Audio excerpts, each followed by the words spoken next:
Hello friends, कैसे आप सब लोग and thanks for watching my video. दोस्तों, वीडियो शुरू करने से पहले रिक्वेस्ट है कि आप वीडियो को आखिरी तक देखें ताकि पूरा डिस्क्रिप्शन और पूरा एनालिसिस आपको सही तरीके से पता चले और जो भी मैं एक्सप्लेन करने की कोशिश कर रहा हूँ आपको उसी वे में मिले जो मैं बता रहा हूँ और जिस तरीके से बता रहा हूँ। सो उसके लिए लास्ट तक वीडियो देखेंगे तो आपके लिए बहुत हेल्पफुल होगा। सो इसी अपडेट के साथ वीडियो शुरू करते हैं। दोस्तों, ये एक ऐसी कंपनी का चार्ट है जो बाई ब्रांड और बाई बिजनेस बहुत स्ट्रांग है। यह है बाटा इंडिया लिमिटेड का चार्ट। दोस्तों, इस चार्ट को या इस चार्ट के बारे में एक्सप्लेनेशन करने से पहले आपको एक चीज़ पता होना चाहिए कि अ, कोई भी बिजनेस, कोई भी कंपनी कितना भी स्ट्रांग क्यों ना हो, शेयर प्राइस में करेक्शंस आते हैं। ठीक है, इससे ब्रांड और बिजनेस का कोई मतलब नहीं है। आप इस बात को हमेशा याद रखिए। ठीक है, कितनी भी बड़ी कंपनी हो, करेक्शंस आते हैं। सो ये मैं इसलिए बोल रहा हूँ क्योंकि अगर आप बाकी कंपनी से कंपेयर करें तो आपको यहाँ पे ऊपर से नीचे तक आपको दिखेगा 40% 45% का फॉल आ चुका है। नो डाउट ये बड़ा फॉल है, लेकिन क्या ये फॉल इनफ है या इससे ज़्यादा हो सकता है? अब इसका जवाब दोस्तों आने वाला टाइम ही बताएगा। हम खाली ट्रेंड देख सकते हैं या फिर उसका प्रोबेबिलिटी निकाल सकते हैं, लेकिन एक्चुअल में होता है या न्यू इवेंट वो हमें उसी टाइम पता चलेगा जब वो होगा। लेकिन हम उससे बचने के लिए जो कर सकते हैं वो है प्रिकॉशनरी मेजर्स। ठीक है, तो आप दिमाग में ये बात बहुत बैठा लें, एक्सेप्ट कर लें चीज़ों को। हम जितनी जल्दी उतनी जल्दी हमारे लिए अच्छा है कि नथिंग इज़ परमानेंट, राइट। और मैं इसलिए बोल रहा हूँ क्योंकि भले ही यहाँ पे देखिए, आपको एक चीज़ मैं बता रहा हूँ कि भले ही ये बिज़नेस बहुत स्ट्रांग है, इसमें जो भी है, लेकिन आप एक बात याद रखिए कि ये जो बिज़नेस है, ये जो वैल्यूएशंस है इसके बाटा के, वो सस्ते नहीं हैं।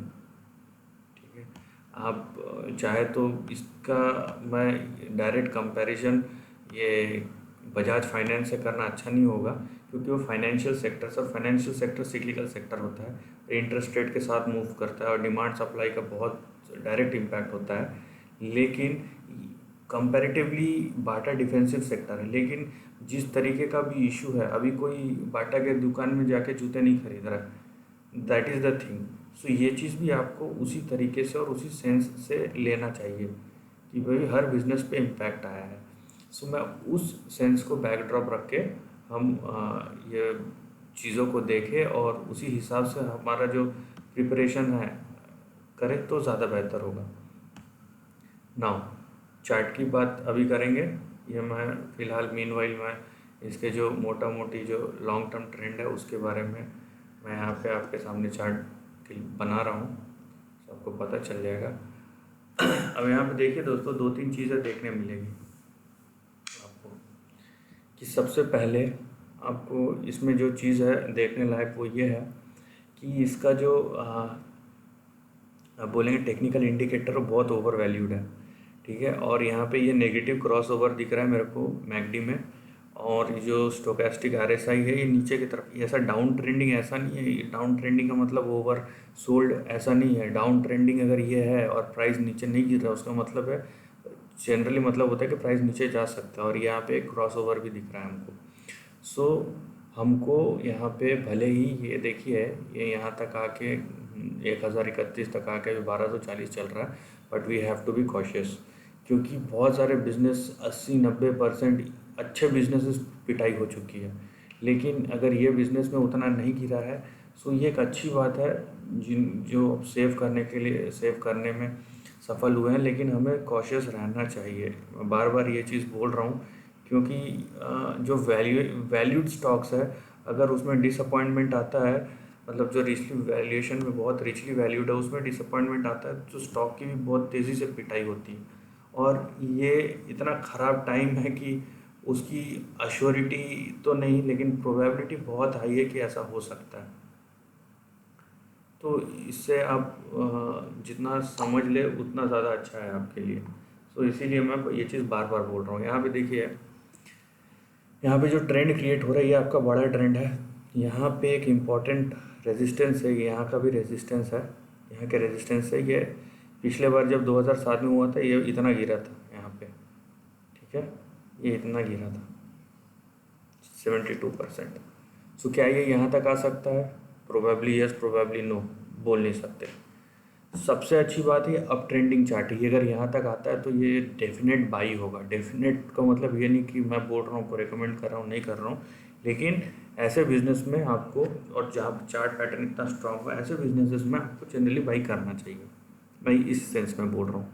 नाउ यहाँ पे आके अगर रुका है तो ये हमारा सपोर्ट लेवल हो सकता है। ये जो है यहाँ पे हमारा ये एक सपोर्ट लेवल हो सकता है, लेकिन इस और उसी तरीके से हमको ये ट्रीट करना चाहिए ये सपोर्ट लेवल को।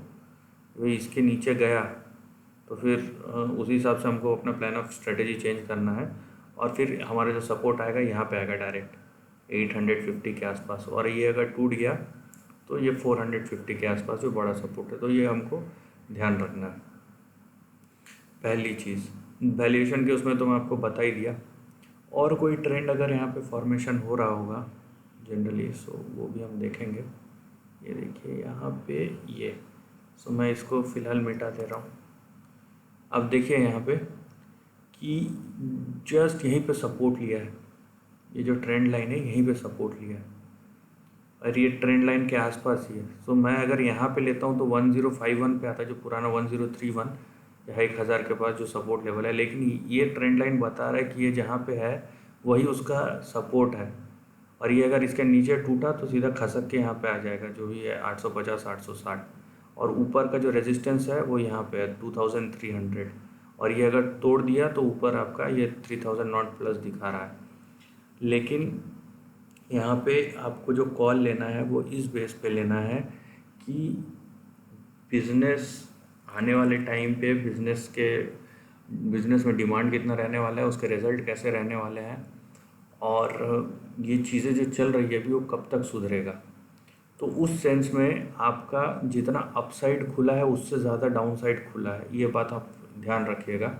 तो इसीलिए मैं बार बार बोल रहा हूँ आप अपने सपोर्ट लेवल को संभालिए। जो यहाँ पे नेगेटिव है वो उसका खुद का बिजनेस का वैल्यूएशन है, ठीक है, क्योंकि लोग फिर बाद में वही स्टॉक बेचेंगे। अगर तो ये ख़त्म हो गया है प्राइस डैमेज, तब तो ये आपका लो है और ये ऊपर जाएगा, जो आपको ऊपर बोल दिया। जो सपोर्ट रेजिस्टेंस है यहाँ पे, अब ये 2200 में टच करे, 600 में टच करे, 3000 पे टच करे यहीं पे, या फिर इसको तोड़ के ये ऊपर चले जाए 3000 4000 5000 में, ये टाइम बताएगा। लेकिन अगर ये करेक्शन पूरा नहीं हुआ है तो ये आपका इमीडिएट सपोर्ट लेवल है 1100 या 1150 के आसपास। ये टूटता है तो सीधा यहाँ पे 200-300 पॉइंट नीचे, और ये टूटा तो यहाँ सीधा ये नीचे आ सकता है। तो इस बात का भी आप उसी तरीके से ध्यान रखिए। सो विद दिस मैं वीडियो ख़त्म करूँगा। आई होप आपको वीडियो इन्फॉर्मेटिव लगा है, और अगर ऐसा है तो प्लीज़ मेरे वीडियो को लाइक और शेयर कीजिए, थॉट्स कमेंट सेक्शन में लिख के बताइए, और ऐसे ही नए कंटेंट के लिए मेरे चैनल को प्लीज़ सब्सक्राइब कीजिए। Lastly, take care of your family and friends.